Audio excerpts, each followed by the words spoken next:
em 3 esferas. Ele poderá responder administrativamente, ao ser considerada uma infração administrativa, então ele vai responder administrativamente ao processo administrativo, regulamentado pela Lei 9.874, né, de 99, 8.984, né? Aliás, a lei que regula aí o processo administrativo.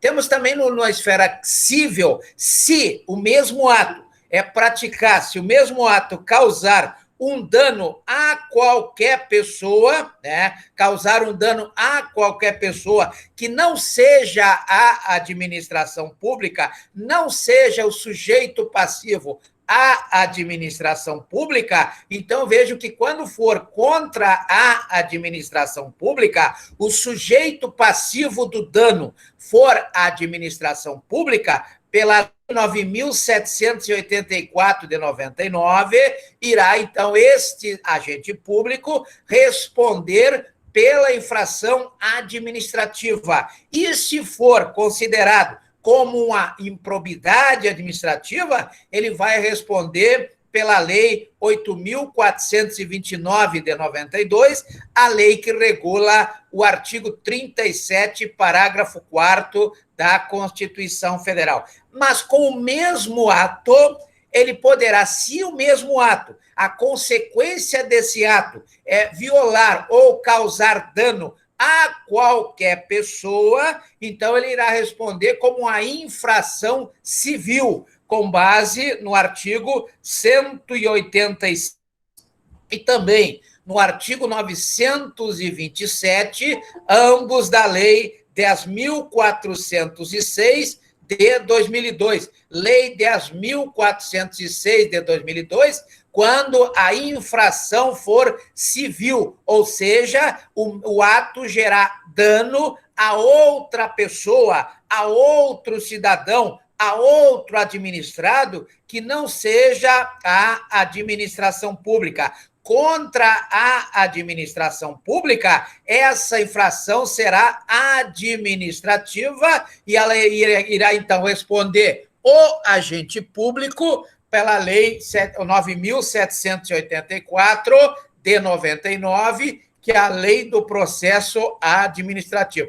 E se o mesmo ato, ou a mesma ação, né, ou a mesma omissão causar crime, ou seja, for ou uma ação ou uma omissão que seja típica, antijurídica e culpável,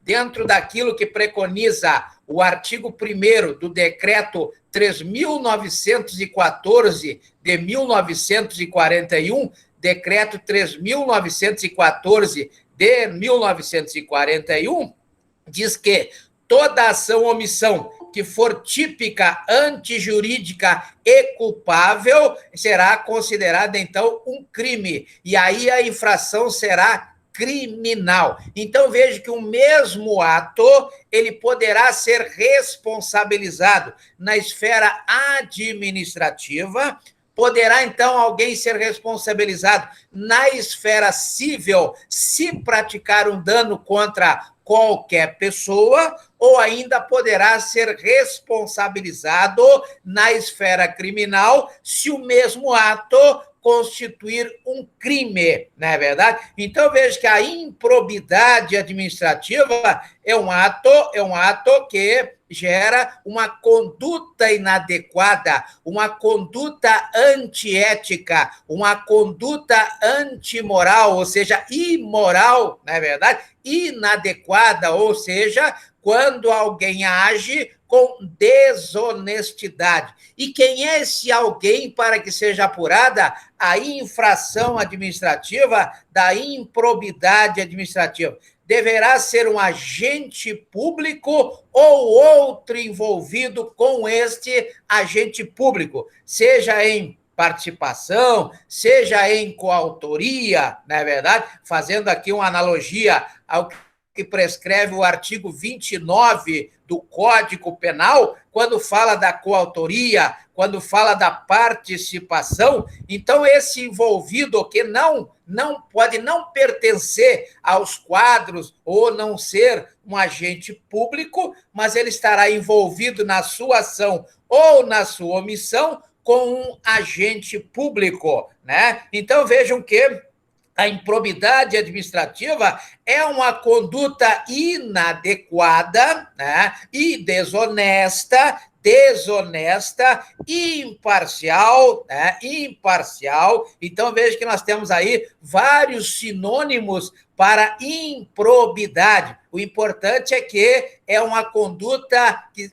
não vai obedecer aquilo que a sociedade quer, e aí será uma conduta imoral, desonesta por parte do agente público. Agente público, nós sabemos que, conforme determina o artigo 2º da Lei 8.429 de 92, essa expressão se dá no sentido genérico, uma vez que há várias espécies de agentes públicos, né? Então, temos aí agentes públicos administrativos, agentes públicos credenciados, agentes públicos delegados, agentes públicos honoríficos e agentes públicos políticos, que podem ser de duas formas: ou agentes públicos políticos com mandato, que são os deputados e os senadores, os prefeitos, os vereadores, etc., aqueles que recebem o mandato eleitoral do povo pela representação política prevista no artigo 14 da Constituição Federal, regulamentada pela Lei 4.737 de 65, que é o Código Eleitoral, né? Então, temos aí a representação política e temos os agentes públicos vitalícios, né? Quem são os vitalícios? Os juízes, por exemplo, os magistrados, eles têm a vitaliciedade na forma do que prescreve o artigo 95, inciso 1º da Constituição Federal, assim como também os promotores, ou seja, os membros do parquet, né? Parquet porque vem da França, é uma palavra francesa, né? Então, temos lá no artigo 128, parágrafo 5º, inciso 1º, que a vitaliciedade, né, é uma das garantias do promotor público, ou seja, são agentes públicos vitalícios, né? Então, agentes públicos se dá no sentido genérico, conforme prescreve o artigo 2º da Lei 8.429 de 92, e temos aí os agentes públicos administrativos, que se dividem em 3 subespécies, né? Os servidores públicos, aqueles que fazem concurso de provas e títulos, previsto no artigo 37, inciso 2º da Constituição Federal, né?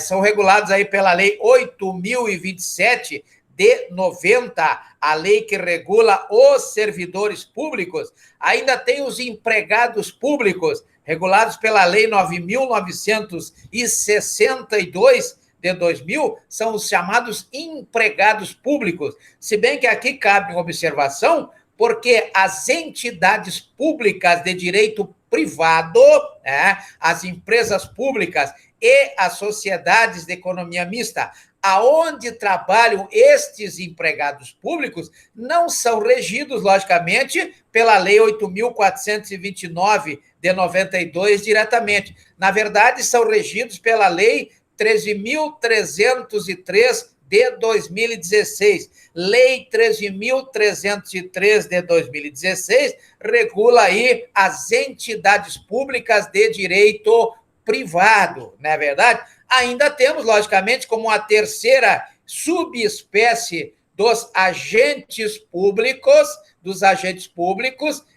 administrativos, temos aí ainda os temporários, da Lei 8.745 de 93, Lei 8.745 de 93, regula os agentes públicos temporários, né? Então, essas são as 3 subespécies do gênero